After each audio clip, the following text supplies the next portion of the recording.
Државата се соочува со сериозен недостаток од педиатри, гинеколози, патолози и анестезиолози. Наместо дома, македонските специјалисти лекуваат во странство. Можноста за подобра кариера и повисоки плати се причина дел од нив за работа да аплицираат во германските болници.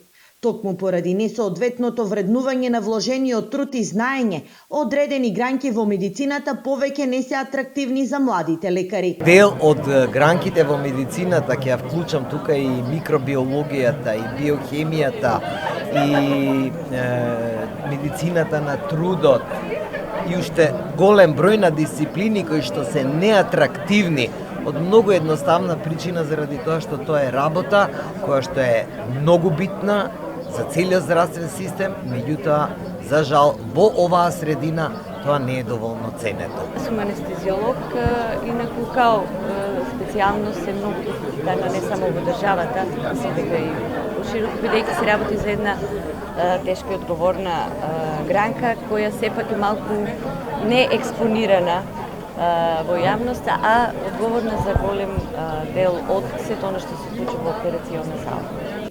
Инволвираните алармираат. Државата подитно да изготви соодветна стратегија и да понуди сериозни системски решенија.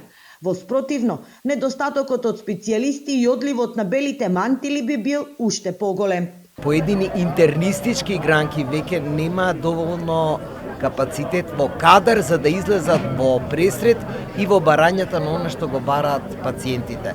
Така да, во суштина, можеби со тек на време и годините како што доаѓаат дефициентните кадри ќе бидат се позастапени заради тоа што имаме одлив на лекари надвор од државата, а државата не наоѓа систем како да ги вработи и како да ги внесе во здравството. Македонскиот здравствен систем нема проблем само со специјалистите. Незадоволни од условите за работа во болниците се и медицинските сестри. И тие, како и лекарите, масовно бараат потврди за да ги комплетираат документите за работа во странство.